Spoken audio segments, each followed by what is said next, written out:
everything is happening with such backbreaking speed that it's very difficult to absorb these things. I mean, only a few years ago we're told that Francis Fukuyama's end of history was had come true, that the world would forever be organized under liberal democracy, free markets, and Western leadership, and suddenly we look the other way for a second as we celebrate our greatness, and it's all gone. So I fully appreciate that perspective, though. But if again, we're both Westerners, we would prefer not to see the defeat of the West, even though it does appear that it's more or less irreversible as well, making it much worse. But if Western nations try to reverse this trend, though, well, what can be done? What kind of reforms? We elect you to take over after Macron.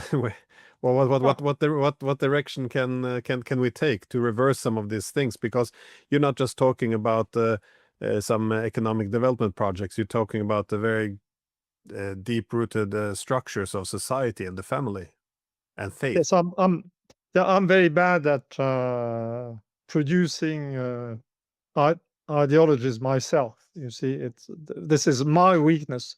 I think I can be pretty efficient at describing what happens, but in a sort of I'm not saying that I'm just an amused observer of the passing show, but there's a little bit of this. You see, and I've no there was a time when I was quite militant about Europe or the US turning to protectionism, trying to protectionism is a type of collective action.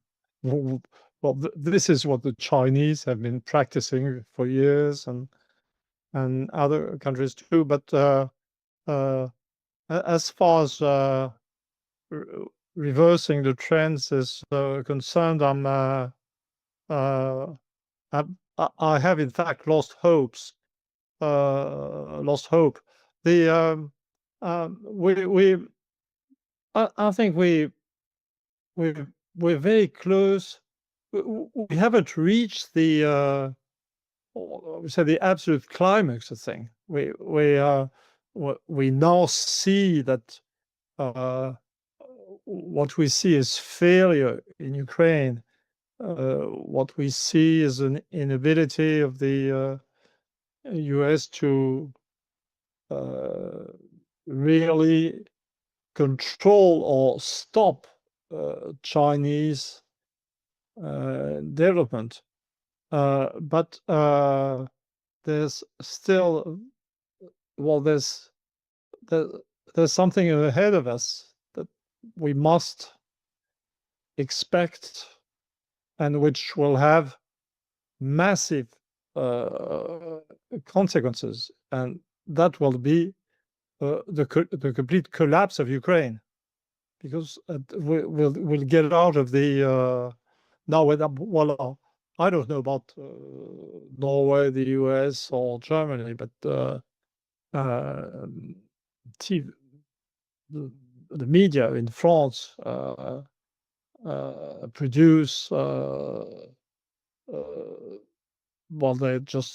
they're still completely out of. They live in a sort of a parallel reality. You see, they admit some difficulties around Pokrovsk, but this the extent of the collapse that's ahead of us is not visible at all on our screens. So I think it is when we reach that moment that mentalities will be redefined, and that perhaps psychological, sociological, mental things will happen. You see, it's when reality imposes itself on us, on everybody, and then we'll see. I'm not especially worried by what comes next. It's because I'm well, we had all these talks about the Russian, well, the mad talk about a Russian invasion of Europe. Say they and the eternal Russian threat, and or even if you look at Asia, the inevitable rise and of China. Well, I'm a demographer.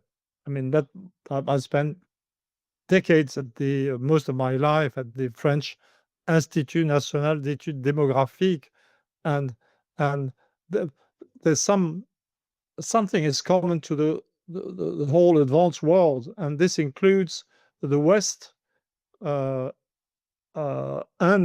Russia, China, and well, all the advanced parts, and that's very low birth rates and soon declining populations.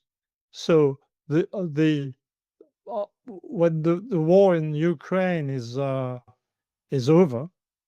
and it will be over someday, and I believe after a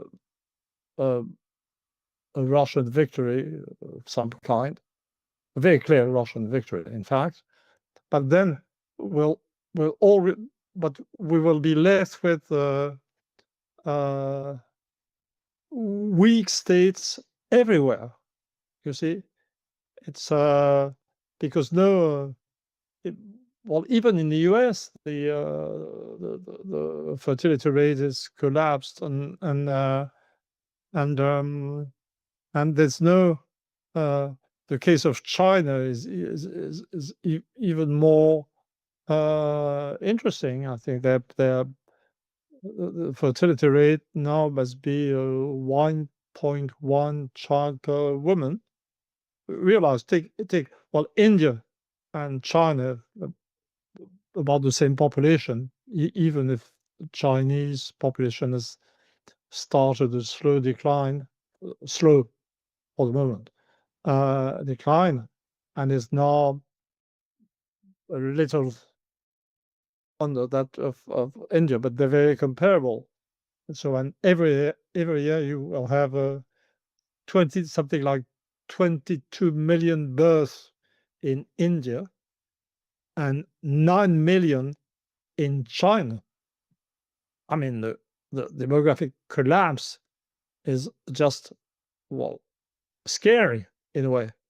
And so there's no, of course, the US will not be able to overtake the Chinese in technical terms. Probably we are, well, just at the moment when innovation in China is about to be quicker than innovation in the US, but for a time, and then we'll have a crisis in China, as we'll have a crisis everywhere. This applies to Russia also, with a 1.5 child per woman birth rate. So the world, well, if you take the US out of the picture, I mean, the collapse of the US system might very well open a wonderful period of peace where people have time to think and to find solutions, perhaps define not ideologies, but new systems of thought, you see, will have time. The situation was very different in 1918 or even 1945.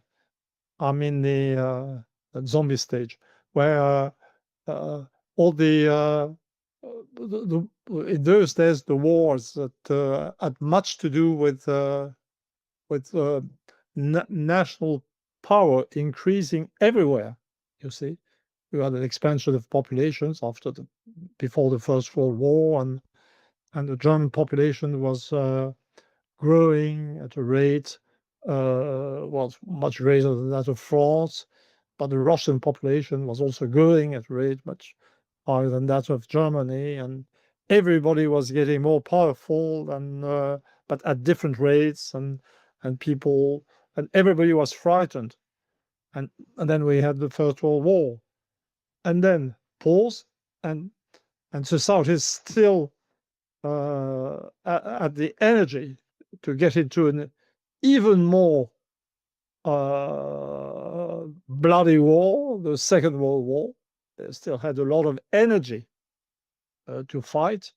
And even after the Second World War, there was still enough energy left for a new takeoff. I mean, what we call it France, the Trente Glorieuses, but with very positive rates of growth. This is not the situation today. We've got aging populations and diminishing populations, and but I've no program for the future. But I guess well, if the US and Germany do not go completely crazy, we'll have time.